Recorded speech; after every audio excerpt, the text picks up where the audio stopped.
Joining us now in the Hyundai Texans Radio studio, it's General Manager Nick Caserio. Nick, good to see you. All right, coming off a win over the Tennessee Titans on the road prior to Christmas. Cold weather, team really responded well to the conditions, all of the above as they got the victory. Yeah, overall did enough things, to win a game. So good collective team effort, made some plays, all three phases of the game at different points. So, in the game, a couple things we can clean up. Probably shouldn't have come down to the jump ball. But anyways, we're able to execute that situation. But overall, did enough good things in all three phases. So, it's good to get a win and, turn the page and get ready for a good Jacksonville team here this week. Nick, we'll talk about the Jags in a little bit. But I want to talk kind of about the procedure of how the 1 hour delay went down. Was that a decision between the two teams, the NFL making a decision? How did that go down, and how do you then disseminate that? Because you and I had talked, I think, at 10, and then shortly thereafter we find out there's a delay. How did that all go down? Yeah, that's interesting. About when we arrived at the stadium, there was some inkling that there was a possibility that could happen. There was some discussions. I think the mayor had made some comment, unbeknownst to me, that about the game and how they were going to handle that. So we had a lot of dialogue with the league, which back and forth, and they said there was something that they're having some discussions. We'll keep you informed. So what we try to do is just keep all the players in the locker room. This way they didn't go out, warm up, come back in, have to get restarted. So we had known ahead of time going into the game that the tarp was going to be on the field probably up until, call it 90 minutes or so, or 2 hours before. Yep. So we informed the players ahead of time so they were aware. So we kept the traffic to a minimum going onto the field. And then as we got a little bit closer to the 90-minute mark, they have the 100-minute meeting, where they go through some things from a, let's say, official standpoint. Yep.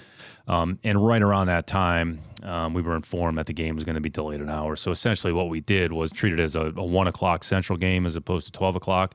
So the players just sort of restarted their clock a little bit. But for the most part, the players did a great job. We were able to keep everybody in the locker room so they didn't go out. There was a lot of stops and starts. Then we communicated when the start time was going to be, and then they kind of went ahead with their process. And, honestly, it didn't really make that much of a difference in the end. So Lovey was able to doze off during this time, Nick. He told us this. And I'm wondering if you were as well. And maybe Lovey should doze off before every game. I don't know. Yeah, I'm not a big sleeper before the game. So I'm usually doing something, watching some film or reading or doing something relative to their preparation. So everybody has a different pattern of what they do before the game. So whatever works for them, that's the best course of action. He and I were running away from the tarp. We're doing our interview. They're taking the tarp off, and they're screaming at us like, Nick's trying to talk. I'm walking with the phone. Yeah, we were running from the tarp at that particular moment. Speaking of running, Nick, it was well documented that Derrick Henry had 4 200-yard games against us in the last 4 games. And then he scores the 48-yard run, and I think a lot of people were thinking, oh, boy, here we go again. But from that point on, he only had about 70 yards on about 20-some carries, 21 carries. What was key in stopping him the way that the defense was able to do on Saturday? Yeah, anytime you stop an offense or a good running team, it's team defense, so it's not one particular guy.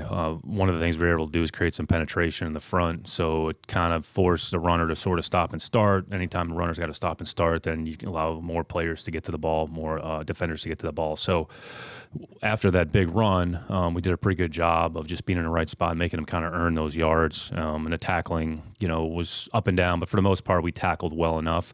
So it was really about collective defense, good team defense, and just being able to kind of take advantage of the opportunities and get some penetration with the front. There used to be a TV show called The Rookies, and I feel like we should name a segment of this interview every week, The Rookies, because Jake Hansen gets the forced fumble off Derrick Henry, you get picks out of Christian Harris and Petrie to end the game, among many other things. Can you speak to their progress? Yeah, those guys have all been very diligent from the time they walked in the building. I'd say Jake's situation maybe off to a slower start because he was coming off the injury last fall, whatever it was, but worked really, really hard to kind of prepare himself. And really, as the year has gone on, he's had an opportunity to play a little bit more. So we've had a few more guys, whether it was Hansen or Cashman, snap count was up a little bit as well. Anytime he's on the field, he has a positive impact.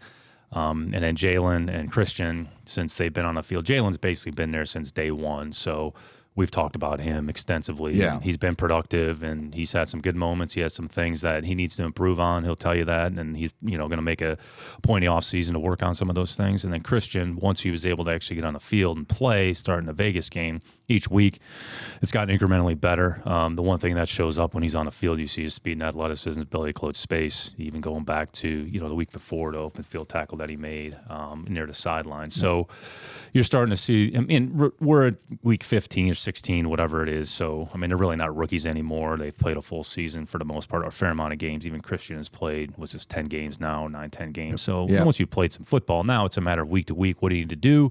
Are you consistent with your performance and production? And what does the other team do? And what are some of the things that we need to do? You need to do individually and then collectively within the team.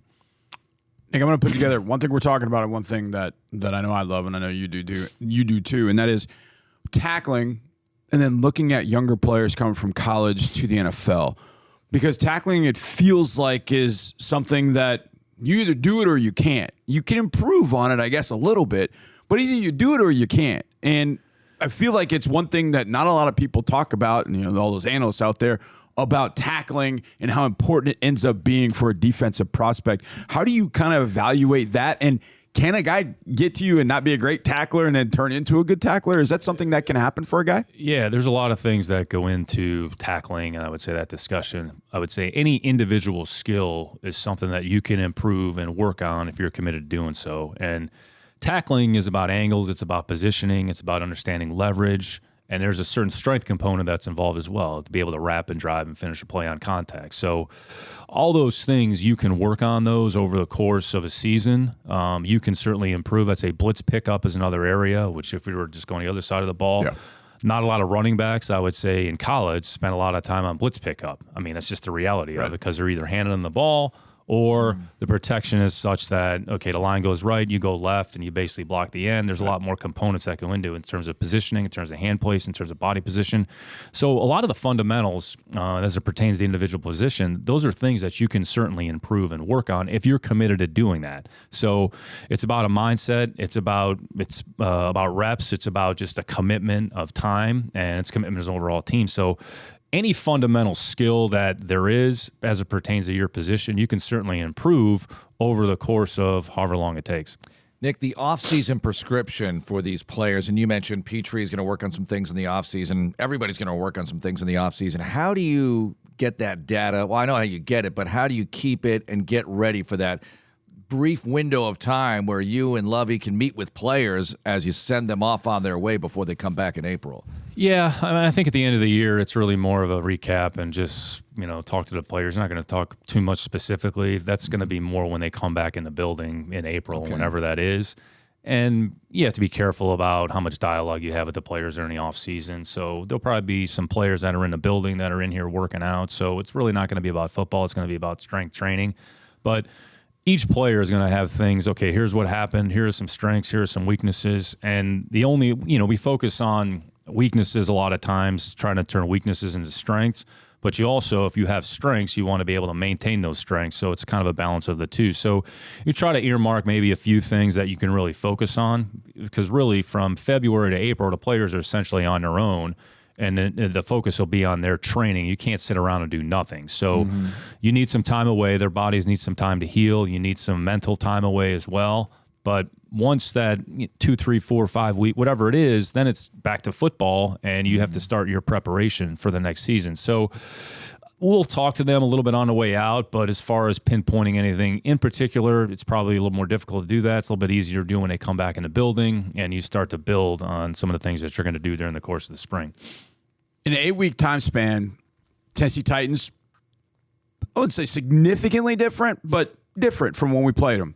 Week 5 to week 17, Nick, the Jacksonville Jaguars, I don't think there's any secret. They are significantly different from when we played them in week 5 than what they're bringing here in week 17. As you've watched them, as you study them lately, how are they different and why are they different? What's the scouting report on the Jags? Yeah, they're a good football team. They're leading the division right now as it currently stands. So even going back to when we played them week 5 or 6 and whatever it was, We talked. They were certainly an improved football team when you look at the composition of the team, some of the players that they've added, and then over the last 7 games, they're 5-2. So they've played as well as any team here over the last however many weeks it's been, like you mentioned, John. Offensively, Trevor's definitely played much better, much more consistent. He's taking care of the football. They've done some things offensively to kind of play to his strengths, and they've gotten good production from their skill players. Zay Jones, Kirk, and Ingram. I think they have. Each of them have over 60 receptions and 600 yards. It's like the only duo or trio in the league to have that. So they have good skill players. They've played well. Trevor's done a good job making good decisions. The ball's getting out of his hand pretty quickly. I want to say like 2.5 seconds or less. So the ball's out, making quick decisions. Doug, Mike McCoy, and Press have done a good job of kind of building some things, and then they've gotten really more production out of ETN since they traded Robinson. So essentially, they've traded Robinson, and ETN has assumed a more full-time role. They're really an 11 personnel team, so they got 3 receivers on the field, and then Ingram, he's a tight end, but he's really a receiver. So at any time, they got 4 receivers on the field with a good running back. So they're fast, they're athletic. And the offensive line, for the most part, has kind of been in place. Robinson's out. That's probably the biggest change with Walker Little having to go in there at left tackle. But they've been pretty consistent across the front. So offensively, they've played really well, pretty balanced. Trevor's done a good job of taking the ball. And then defensively, they're kind of middle of the road statistically, but they've played well kind of when it matters. And they've had a number of players that have played well. Olakan has played as well as any linebacker in the league. I think he leads the league in tackles or is in the top 2 or 3. So he's been really, really productive, very instinctive. Not a lot of people talk about him, but he's as good a linebacker as in the league. Lloyd's done a good job, and actually have incorporated Muma in there a little bit as well. So it's kind of 3 for 2 at linebacker. Olakan's in there, but then they're kind of Lloyd to Muma. And then they've gotten good production on the edge. Josh Allen's a really good football player. Trayvon, has been a good player. And then probably one of the guys, been one of their better players, just got hurt there last week, Smoot, tearing his Achilles. So they've been good on the edge. And then inside, they've gotten good production from Hamilton, from Fadakasi. And in the secondary, Campbell is really emerging, I'd say, as one of the best corners in the league. Does a lot of things well. He's long, he's fast, he's a good coverage player, he tackles. And then Jenkins has done a great job of causing a lot of disruptive plays, created a number of different turnovers. The end of the game there against Dallas with the interception for a touchdown. So they've played, I would say, better, but on the whole, they've just won more games. It's the same team with a lot of the same players, but they've just been able to finish games here a little bit, and that's why they're 5-2 over the last 7 games. Well, is that the latest good lesson in you never know what's going to happen? Because they were 2-6, and once upon a time the Titans were 7-3, and here you go. Jacksonville's a legit shot to win the division last game of the regular season. Yeah, it's a good example. The season's a long season. There's 17 games, and you kind of break it up into quarters a little bit. So first 4 games, all right, and then 4 to 8, 8 to 12. So you want to be playing your best kind of when it matters most. Tennessee started fast, and they've kind of run into a little bit of roadblock here a little bit, but they're still in a position where, honestly, this game this week is kind of different for a lot of teams. I don't want to say the game doesn't matter, but the game that matters for the division is really next week in Tennessee against Jacksonville. But nonetheless, Jacksonville is kind of playing good football at the right time, and they've just been able to capitalize on some situations. They've turned the ball over in terms of forcing takeaways and create a number of turnovers defensively, and and they haven't turned it over offensively. So you're starting to see those things kind of work together. So it's a long season. The season goes in spurts, and there's going to be ups and downs, and you're going to have to deal with those and kind of push through them, and then get to a position where in December you're playing your best football to have a chance to win a division, which in Jacksonville's case, that's where they are. I guess a team like that, Nick, where Doug Pederson took over just this year, and Doug's been around the league for a while. You obviously coached, you coached against him in the Super Bowl when he was with the Philadelphia Eagles. Do you see later in the year with a first-year coach like Doug, a team taking on the personality of what you expected from Doug Pederson? Is that even important at all? But it feels like it's kind of rounded into shape that you're seeing this to be a Doug Pederson coach team that is just the Jaguars and it's not the Eagles, but it looks very similar. Yeah, Doug's a good play caller. Doug's a good offensive coach. And I think what you see is teams kind of figure out what do they do well and how do they build the plan each week accordingly. Because essentially what you're trying to do is what do we need to do each week in order to have success against our opponent? So they've kind of figured out a certain way they want to play. like we talked about, the move from ETN on a more full-time basis has made a big difference because of his versatility and his speed and his dynamic playmaking ability. And they've gotten Trevor to play a certain way. So they've kind of figured out some things that have worked. Maybe you've gone away from some things that they didn't have as much success with early on in the year. Same thing defensively. I would say they've played pretty solid defensively. They maybe aren't quite as exotic as they were early on. They've kind of figured out, okay, we're going to play a certain way and approach it accordingly. And they've gotten a good result. So I think that's what you do over the course of the year. You really don't know what you have until maybe midway through the year, and then figure out, all right, this really isn't working as well. All right, let's not worry about that. Let's focus on these things. And then each week, try to dress it up a little bit and accentuate the positives and the things that you're doing well. And they've done a good job of that. Nick, 2 quarterbacks. It's been interesting. I mean, as the play-by-play guy, I got to keep my head on a swivel here. Who's it now? It's almost snap to snap in some situations. How do you think that's going? It's not racking up a lot of yards, but it seems to keep the other team off balance. And Davis at the end of the game really came through. Can you talk about that final drive where you took the lead? Yeah, really, it speaks to both players because it takes a certain mindset and a mentality. It's not an easy thing. You're on, you're off, you're on, you're off. And just to kind of stay focused on what you have to do and then just focused on the next play. So I think there were a number of examples in that game of Davis made a number of really good throws. I mean, the in cut to Dorsett, the over out to Dorsett, the throw down the sideline there to Mare, and then the throw to Cookie there, in the back of the end zone. Those are all really good plays. So overall, those two have really handled it well. They're very professional. They've got a good working relationship with one another. So if we can kind of figure out a way to squeeze out yards, however that is, then that's what we're going to try to do. Ultimately, your job offensively is to move the ball and score points. So however we need to do that, then whatever formula that entails, then that's what we have to do. Okay, I've been wondering this from the first time that we saw the 2 quarterback combination, because you know how I am about logistics and procedure. Only one can have the green dot, correct? So if one of them can wear the green dot, but they're both on the field, it's really curious to me, how can you get it with one guy's going in and Davis is coming out, Driscoll's going in? How do you kind of handle that with only one guy being able to wear that green dot, Nick? Yeah, there's different ways that you can get the communication in the huddle. Same thing on defense. Only one guy can wear the green dot. So if you want other players on the field at the same time or have another guy, then you figure out a way. So you can use hand signals, you can use wristband, just making sure that you get the information in the play call to the huddle, because really the signal caller's job is to disseminate the information to everybody else. So there's a way to do it. So sometimes you got to keep it moving a little bit. Just make sure you don't have 2 dots on the field at the same time, because then we'll probably have a penalty or something will come up. So try to stay away from that. So as long as we get the information, as long as we get the play call from the sideline to the huddle, and then the huddle to the line of scrimmage, then we'll be okay. Have you ever seen anything like this before in the modern era, really? McClain was talking about the Cowboys with Tom Landry and Don Meredith and, what was it, Eddie LeBaron? They had a 2-quarterback system. We haven't seen it much in the NFL. Yeah, probably the closest thing you've seen is New Orleans, just with Taysom kind of in his role. So, I mean, I would say this isn't like earth-shattering news here. Yeah. So, I mean, there's a handful of plays. I mean, Jeff's been on the field for, what is 12, 15 plays a game. So, and we look at Taysom, how he's been used. I mean, Taysom's played anywhere from quarterback to running, even with Drew Brees. So just try to figure out how to deploy whatever resources you have and use them accordingly. So, to this point, we've gotten decent production out of it. There's probably some things that we can maybe modify or do a little bit better to kind of get a little bit more out of it. But overall, I mean, it's given us a few plays, which ultimately that's the most important thing. The ultimate was Slash, Cordell Stewart. going back in the day. Wednesday night, TaxAct Texas Bowl. This question isn't so much about the Texas Bowl, Nick. It's just about bowl games in general. They seemingly changed. Mark and I were talking about this before you walked in, because you're seeing transfer portals, opt-outs, et cetera.